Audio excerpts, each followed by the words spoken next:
Berserk was pretty much the first manga I ever read, and before we get into the actual review of the Black Swordsman arc, let me tell you the story of how I got here. I've been into anime for a pretty long time, but it took me until high school to actually get into manga.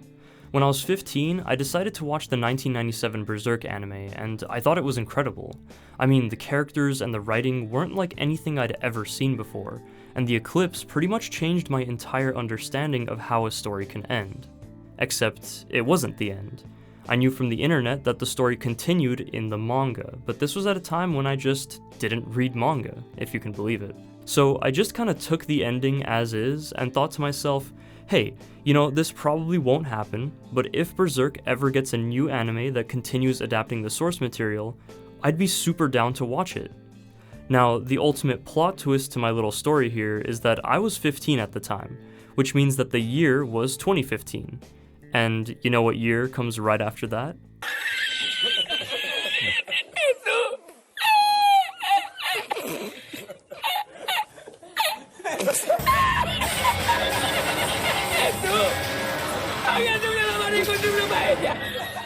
Believe it or not, when that first trailer dropped, I was naively excited about Berserk 2016. Okay, I'm not ashamed to admit it, I was a dumbass teenager, and the trailer looked pretty cool at the time. So I started watching Berserk 2016, and for like 5.5 episodes, I gaslit myself into thinking it was good. I mean, it was Berserk, and I loved Berserk, so I should like this show, right? Well, no, because I have eyes. But there was this one scene in particular that kind of snapped me out of my delusion and made me realize just how trash this adaptation was.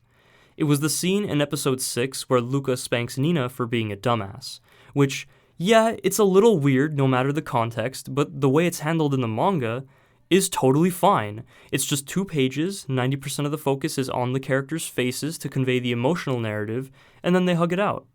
But in the anime, they made it a fucking spectacle.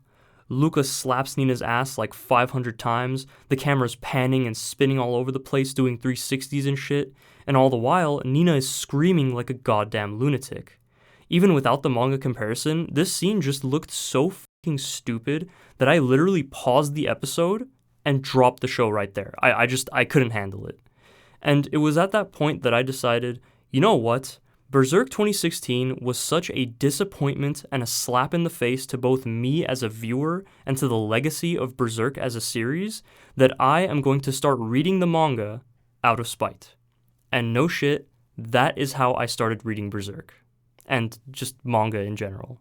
Although technically speaking, it wasn't the very, very first manga I ever laid my eyes on, but that's a story for another time. I'm already caught up on Berserk, so for this review, retrospective, analysis, or whatever you want to call it, series of videos, I'm going to be rereading the manga and discussing each major story arc both chronologically, as you would experience it on your first reading, as well as holistically, taking into account my knowledge of future chapters and seeing how each arc fits into the narrative of Berserk as a whole, so there will be spoilers ahead. When I started reading Berserk from the very beginning, it wasn't exactly what I expected. It was good, but I don't know if I'd call it the seminal masterpiece that everyone claimed it was. Remember, I was coming off the Golden Age arc from the anime, which to this day is still probably my favorite arc of Berserk. So having witnessed the masterful storytelling of the Golden Age, Black Swordsman didn't feel quite as well written. And this isn't just me either. I feel like most people would agree that Berserk starts a little rough. Miura was still figuring out what kind of story he wanted Berserk to be, which is why everything before the Golden Age feels just a little bit off.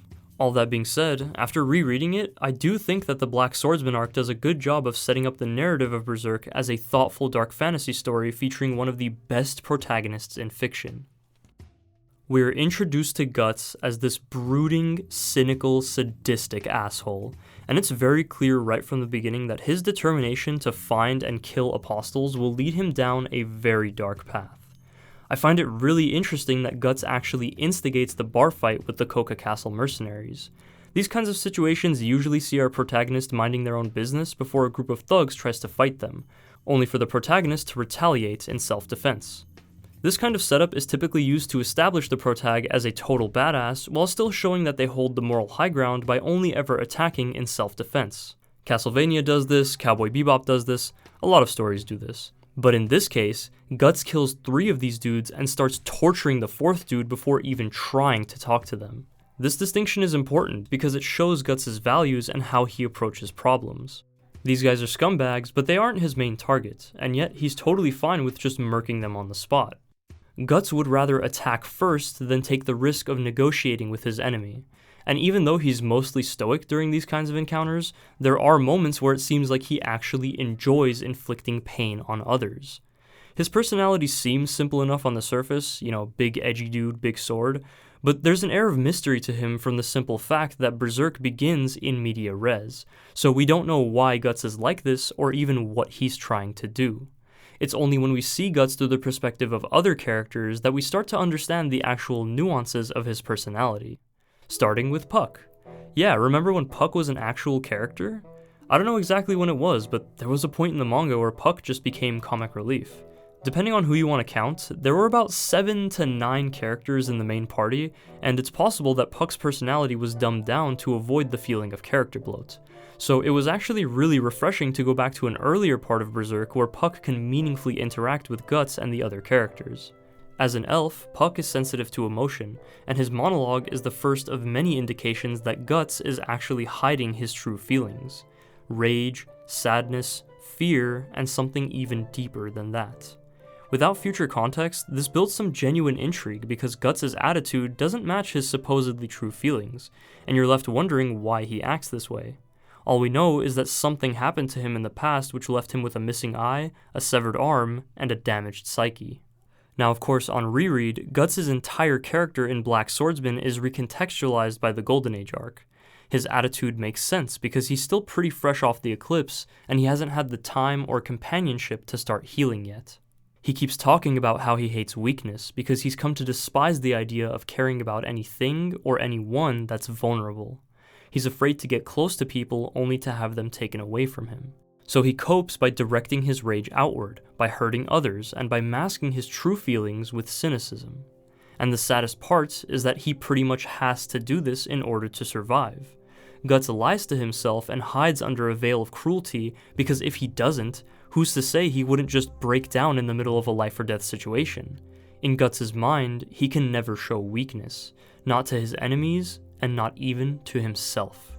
Hell, even anytime his compassion is acknowledged, like when Puck thanks him and heals his wounds, Guts just keeps relapsing into this act of not giving a fuck, and starts going off about how those who are too weak to protect themselves don't even have a right to live. He's talking to Puck, but once again, with the context of the Golden Age, it sounds like Guts is saying this to himself as a way to cope, and to justify the legitimately terrible fact that he used this town and got many innocent people killed in order to lure out the Snake Apostle. But once Guts is alone and realizes that he hurt Puck by saying this, I find it really interesting that he decides to punish himself by clawing at his arm, the same way that Griffith does after selling his body for money. Both men are punishing themselves for betraying their true feelings. It's a pretty short scene, but I think it does a lot to both explicitly and wordlessly establish some of the more interesting parts of Guts' character, and it definitely holds more significance with future context and the idea of self-punishment that comes up from time to time. During all this, we're shown how the Snake Apostle controls people through force and fear. The subjugation of the town surrounding Koka Castle is pretty much a microcosm of one of the larger conflicts throughout the narrative of Berserk. That being the struggle against causality and how those in power control the lives of those beneath them. The people are fearful and powerless to do anything except submit to subjugation. This even extends to Guts' fight with the Snake Baron, in which he is unfairly outnumbered and physically outmatched. It's only through cleverness, a little bit of luck, and his will to survive that Guts is able to overcome what would otherwise be his destined death. He gives causality the middle finger by blasting and bisecting the Snake Baron in pretty much the most badass way possible. Once again, Guts shows his sadistic side in this scene, but this time his words are tinged with a powerful message about the resilience of humans and how we cling to life no matter how bad it gets. Not only does this accentuate Guts' hatred for apostles, aka those who throw away their humanity, but it also reveals a twisted sliver of optimism in his otherwise bleak outlook on life. Guts isn't all doom and gloom, there is an underlying message of positivity in his words. It's also here that he name drops the Godhand for the very first time, which really just hammers home the theme of defying destiny, I mean, Guts is literally hunting the gods of this world. He walks away as the Snake Apostle burns to death, and we get this really sick looking page where Guts just wordlessly presses on through the fire. And for some reason, it's followed up by this goofy ass panel where Puck just looks at him and unironically says, Berserk.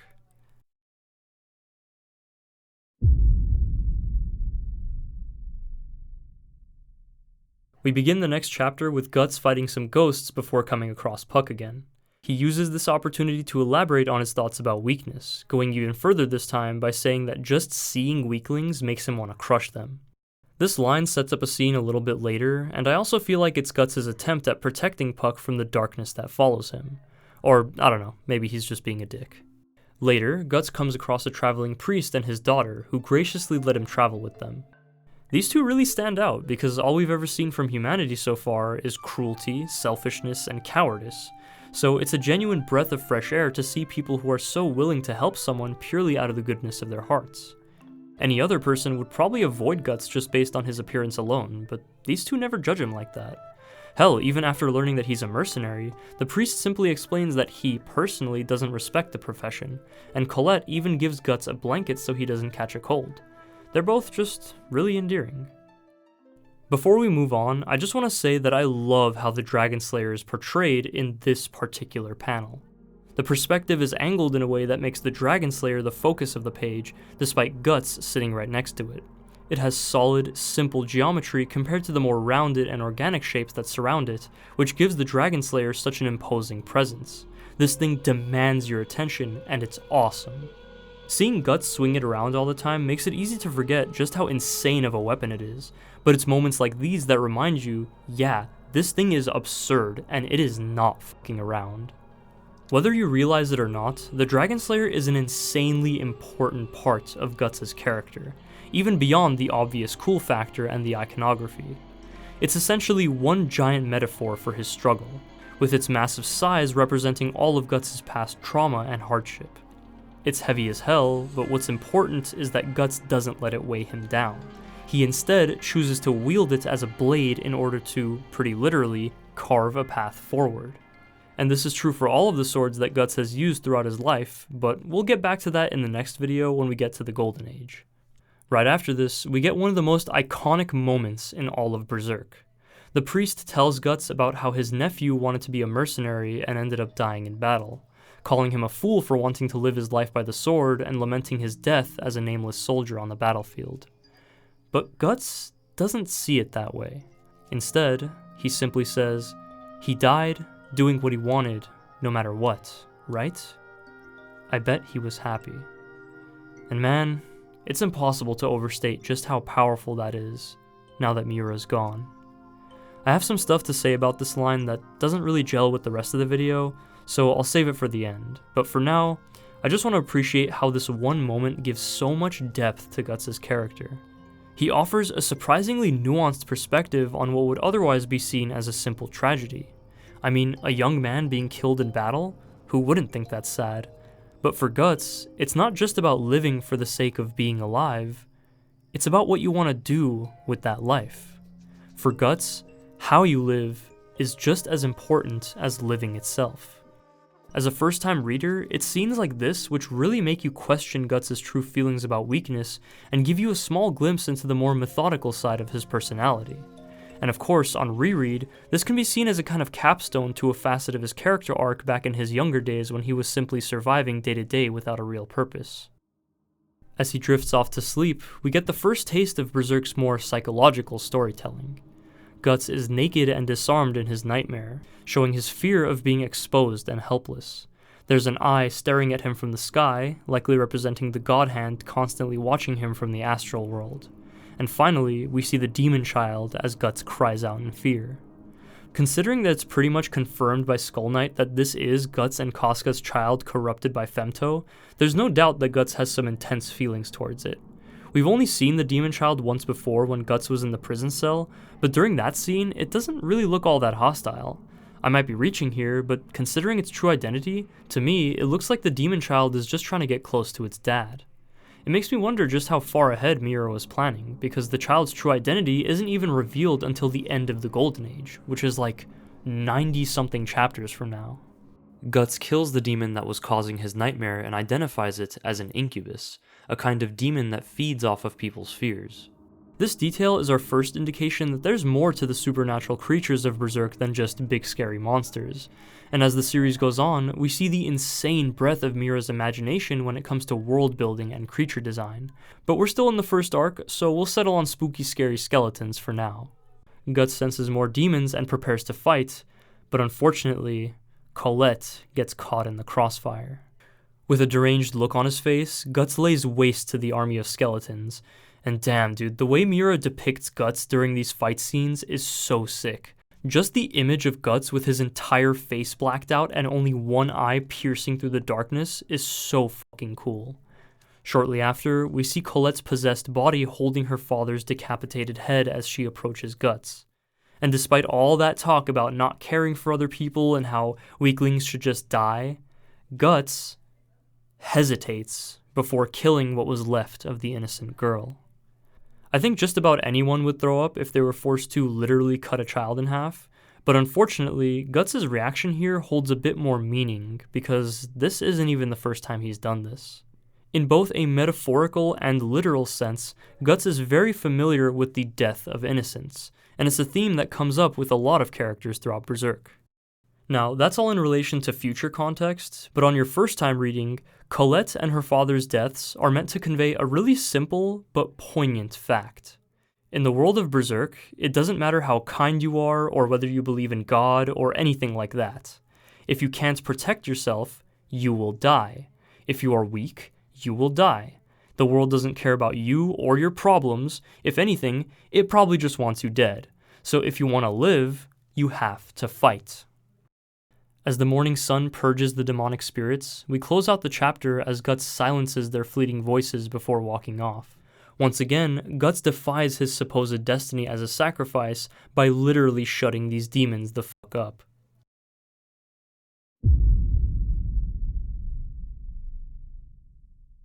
We begin the next chapter with Guts pulling up to another town ruled by a different apostle, this time the Count. He immediately paints a target on himself and gets into an altercation with the local guards. I know I was just gushing about the fight scenes, but I just want to take a second to really appreciate how Miura makes them so fun and engaging to read. I think the appeal comes from a combination of how Guts uses the Dragon Slayer and the creative ways that Miura chooses to portray that. So the fight begins, and Guts is unga-bunga swinging his sword around, bisecting dudes like it's just another Tuesday, but it's framed in a pretty interesting way. Like how, after Guts cuts the first dude in half, the perspective switches to one of the other guards as he sees the first guy's bloody torso hit the floor. He understandably freaks out before seeing Guts running towards him, and this is my favorite part right here. He tries to block, and we just get this one pants-shitting anticipation panel where a shadowy impression of the Dragon Slayer has just barely begun to cut through the guard's sword as he looks on in horror, before exploding into the next half of the page as the Dragon Slayer just rips this dude in half. It's so sick. It's something that can seem obvious or inconsequential in the grand scheme of things, but without this level of detail and these anticipation panels, the payoff wouldn't be nearly as impactful and the fight scenes as a whole wouldn't be nearly as fun to read. Just as he's about to get overwhelmed, Guts escapes with the help of this little gremlin-looking dude, who turns out to be a guy named Vargas. Now, Vargas is an interesting, if admittedly pretty blatant, reflection of Guts, and he's actually a really important character to the story of Berserk as a whole, even though I feel like not a lot of people talk about him. Vargas is a victim of tragedy, with his entire family having been killed in front of him while he himself was left horribly disfigured and crippled at the hands of the Count. The parallel between Guts and Vargas as two men who had their entire lives destroyed only to be left as the sole survivor becomes very apparent on reread, but it's also cleverly hinted at by the way Guts interacts with him. At first, Guts treats him like any other quote-unquote weakling, but once he realizes that he and Vargas actually shared a similar experience, he doubles down and just starts bullying the poor guy. Guts hates to see a potential version of himself that's so weak and feeble, so he responds by constantly demeaning Vargas in a vain attempt to reaffirm his own strength and justify his own existence. It's pretty sad, actually. Still, it's crazy to remember just how insanely important Vargas was, as he was actually the one who gave Guts the silver Bailet, which he still has as of the most recent chapter. Due to causality and the nature of how Bailets work in this universe, it actually makes sense that someone like Vargas would end up having one, as he's a pretty good candidate for becoming an apostle. But whether due to resilience, lack of knowledge, or just not having anyone to sacrifice, he held on to the Bailet for 7 years without using it, and when he finally gives up on personally pursuing vengeance, you could argue that causality would have the Bailet transferred to Guts, who also has the potential to become an apostle because of his strong desires.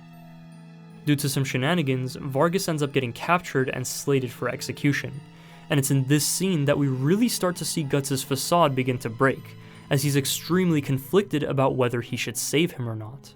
He knows it's a trap, but still feels awful for letting Vargas die, and even goes as far as visiting his corpse to see him one last time before swearing to kill the Count.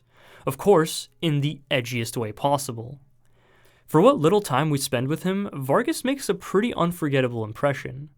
Despite everything that happened to him, he held on to his vengeance and pursued science all in the name of killing the Count. But at the same time, he also shared a lot of sweet little moments with Puck, showing that he still held on to his humanity. His lack of self-worth is understandable, if a bit pitiful, but as a result, he acts selflessly for Guts and Puck, which is very respectable. Not to mention that he goes out like an absolute boss by shit-talking the Count seconds before his beheading. A moment of silence for the passing of this short king. While all this is happening, Puck gets captured by the Count, still reeling from Vargas' death and reflecting on his own powerlessness. Puck's anguish over Vargas' death and his own inability to save him are the catalysts which cause Puck to try and enact a meaningful change upon the next character we meet, Theresia, daughter of the Count. She explains to Puck that her father used to be a benevolent ruler, but became cold and ruthless after the death of his wife at the hands of a deranged cult. She now lives in the shadow of that tragedy, forcefully isolated in her room and fearful of the person her father has become. Theresia holds an interesting position in this story as someone who is ignorant to the true nature of the world. She knows that something is wrong with her father, but doesn't realize that the outside world is just as horrible, and naively believes that Puck can rescue her from this place. We cut back to Guts, who's been cleaving his way through the castle towards the Count. After finally coming face to face, they start duking it out, and this fight is brutal. We've seen Guts struggle to take down demons and other apostles before, but nothing like this. The Count's sheer size and immortal body make it a nearly one-sided battle, as Guts is rendered helpless and thrown around like a sack of angry potatoes. As Guts lays unconscious, Puck actually buys time by talking shit to the Count, calling him a total pussy for throwing away his humanity so he can run from the pain of his loss. Once again, let's get a round of applause for when Puck was actually an important character. The fight is so intense that the resulting destruction reaches all the way to Theresia's room.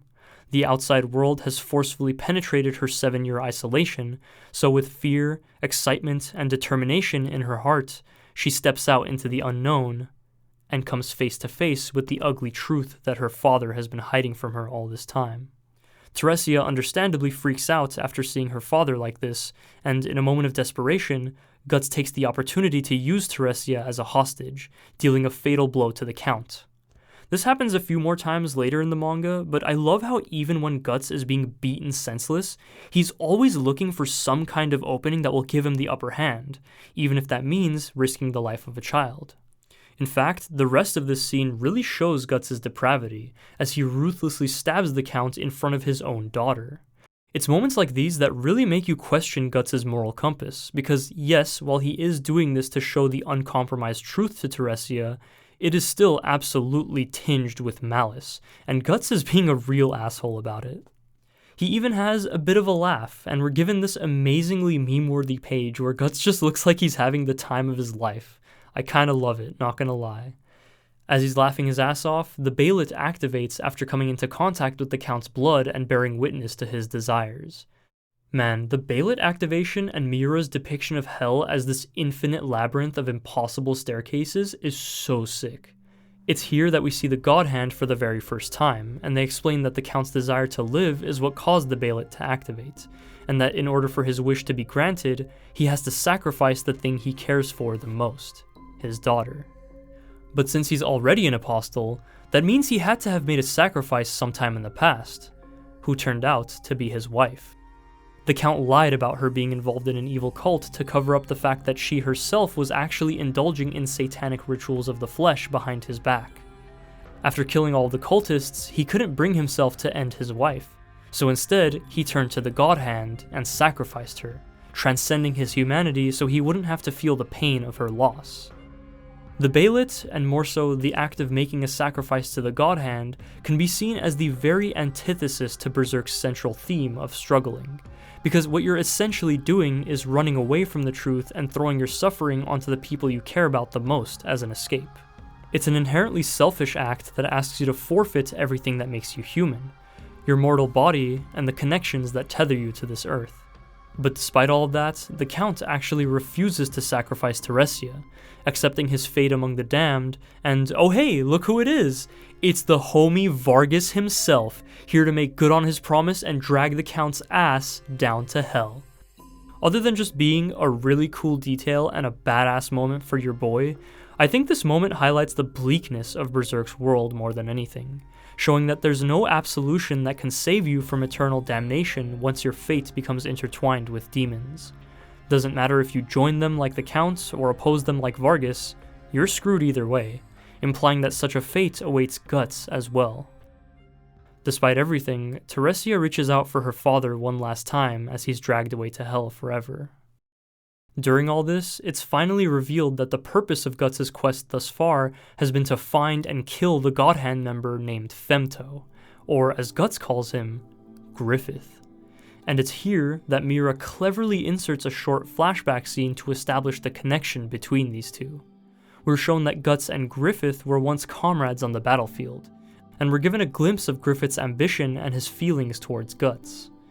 If there was ever any doubt before, this scene makes it 100,000% clear that this is a revenge story. Something happened between these two men that turned one of them into an all-powerful demon and caused the other to defy the will of the gods despite only being human. The impossibility of Guts' quest is perfectly exemplified by the way Griffith effortlessly negates any and all of his attacks, not even having to lift a finger to do so. All the while talking the maddest shit to Guts. Much like with the rest of the story, Griffith's intentions here are left mostly ambiguous. He ignores Guts for the most parts and doesn't even bother killing him. It's unclear whether Griffith has retained any sliver of his humanity in this form, as he seems to be petty enough to insult Guts while also being detached enough to not personally kill him. In fact, despite knowing that Guts survived the eclipse, the rest of the Godhand also just kind of disregard him.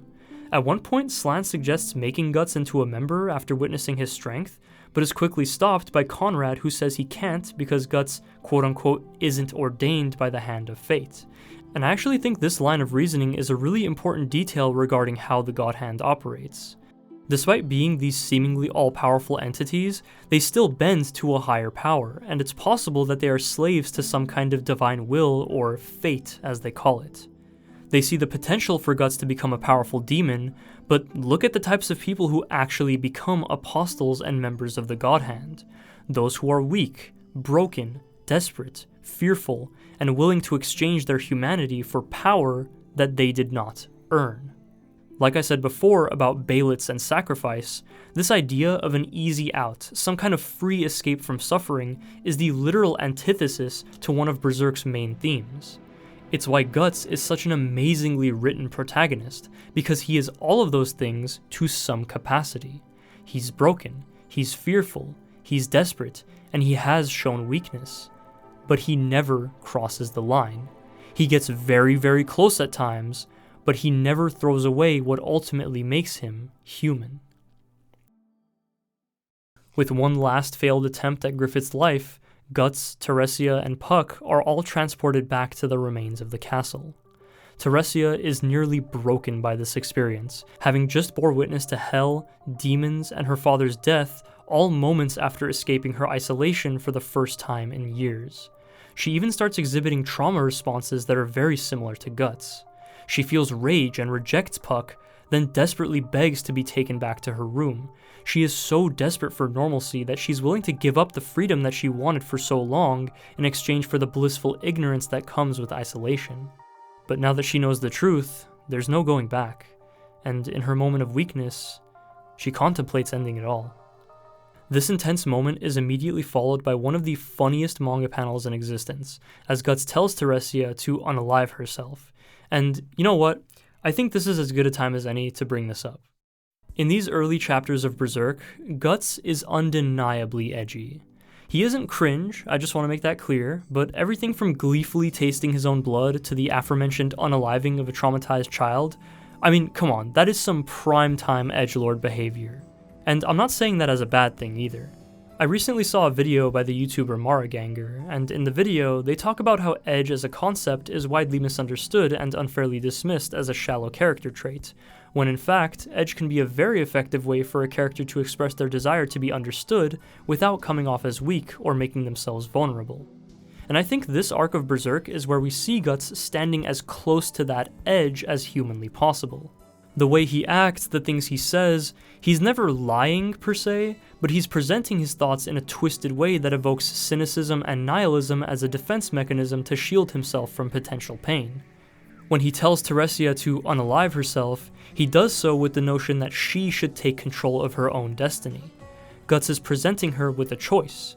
Do you let trauma control your life, or do you struggle through it? Look, he's even leaning on the Dragon Slayer while telling her this. You know, for as blatant as Berserk is about some of its themes and symbolism, I have to really hand it to how subtle this moment is. We've just established that the Dragon Slayer is the embodiment of Guts' suffering, and here he is using it as a way to prop himself up. He's saying this is what life is like, and if you want to live, you have to struggle and use your experiences to grow stronger. And even beyond all the psychological damage she's endured, this notion is made pretty literal moments later when the ground beneath her breaks away, leaving Theresia to hang on to Guts' sword for dear life. The Dragon Slayer digs into her hands as she screams in agony, but Theresia keeps hanging on because her desire to live is stronger than her fear of pain. It's also important that Guts is the one who saves her here, because once again, he doesn't want her to die, he wants her to have a choice. Even as she vows to kill Guts for what he did to her father, he just plays along, knowing that even after losing her family and having her entire life destroyed, Theresia now at least has a purpose. Even if temporarily, it's an undeniable fact that Guts has given Theresia a reason to live. As Guts turns to walk away, he sheds a tear in light of what he's done. And this is it, right here. For just a moment, Guts loses the facade, he drops the mask, and he shows his true self. He's aware of what he's become, and he hates that he has to be this way. This one moment of vulnerability is there to let you know, without a shadow of a doubt, that no matter what he does or how he appears, Guts is still human. And that was the Black Swordsman Arc.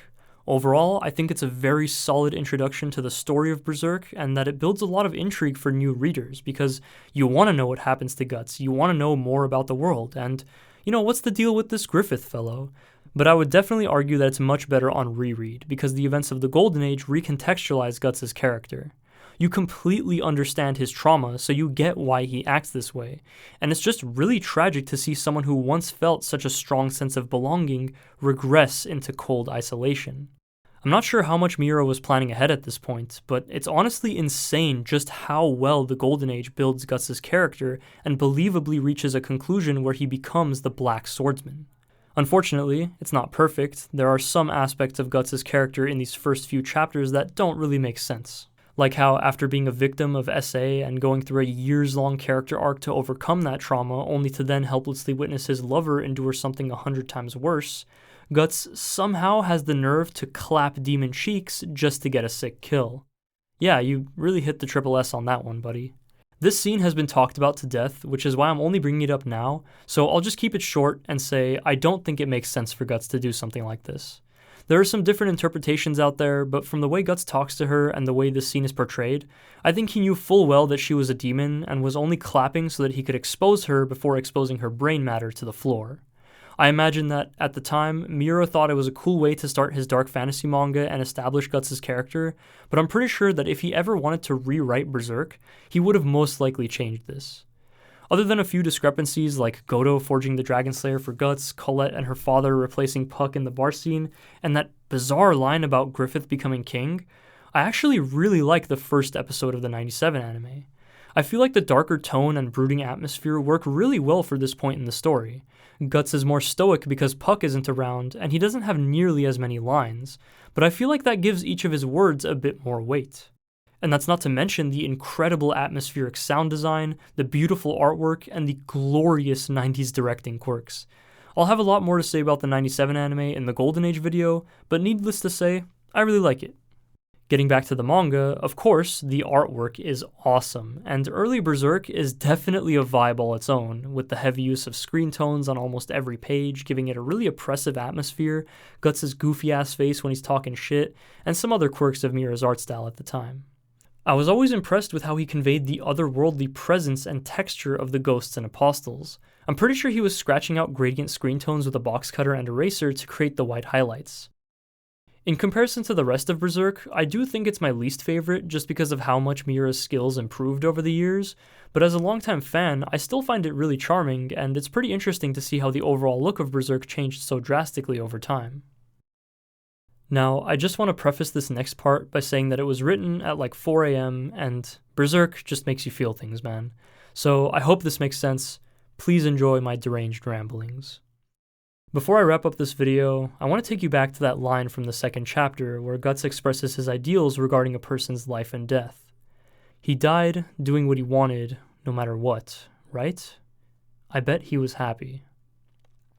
I sometimes think about my favorite stories and how, even though I can love the underlying themes, morals, and ideals, I usually find it pretty tough to actually apply them in real life. Obviously, in fiction, these are portrayed in extremely hyperbolic circumstances that you are not supposed to take literally.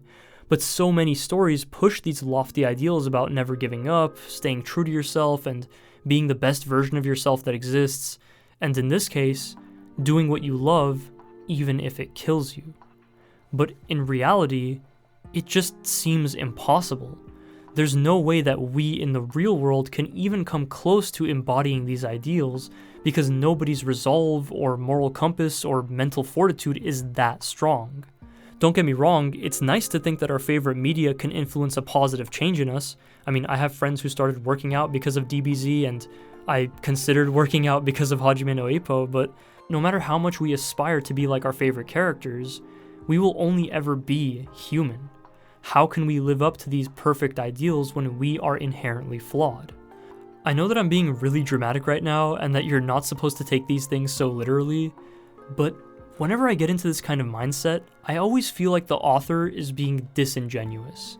Because I mean, they're just a normal person too, right? So it's like, where do they get off writing about these lofty ideals and presenting these morals when they themselves are just another flawed human being? This goes double for creators who actively oppose or even betray the messages that they themselves were trying to communicate with their creations. As if it wasn't already hard enough to embody these ideals before, if even the original creator completely ignores them, then it must be impossible. It must have all been a lie. This is probably one of the reasons why the concept death of the author was created, to separate art from the artist so as to preserve the art within its own context, completely divorced from any context which arises when taking the artist into consideration.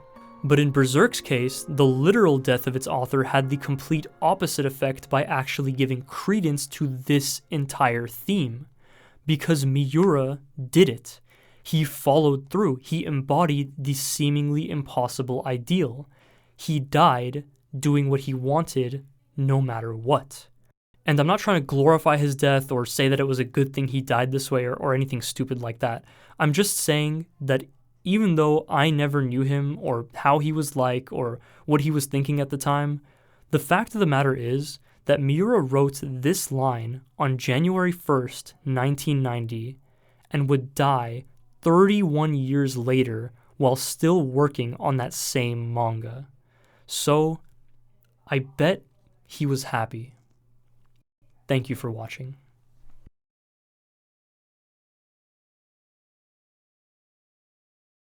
Hey, thanks for watching, and I really hope you enjoyed.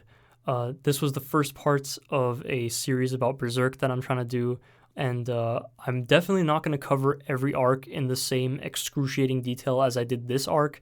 That would literally take my entire lifetime to do, and I'm not about to do that. But I do want to cover it. Berserk is very important to me. I mean, it's just there really is nothing quite like Berserk. There's a reason that it's so popular. There's a reason that it's like a cultural phenomenon. And, I want to do right by it. I want to give it the respect and the time that it deserves. But I also do want to I also do want to put my hat in the ring and just kind of say what I have to say. Even though there are like 1,000 billion videos about Berserk. I don't know if you could tell, but my voice is fucking gone. I think I tried to record this video like 3 separate times. I'm literally in the recording booth of my university because I physically could not get this to work at home because I'm that stupid. But anyways, I just want to thank you guys once again for watching. Huge shout out to my patrons. I cannot thank you guys enough for your understanding and your patience. I'm just eternally grateful for any contributions. You guys don't know how much it means to me, honestly. Thank you once again for watching. If you've made it this far, what are you doing here? I'm just rambling at this point. Go read Berserk if you haven't already, and look forward to, watching my video series after you've read it, like 5 years from now when I actually catch up to the manga. Thank you for watching. Have a nice day. Bye-bye.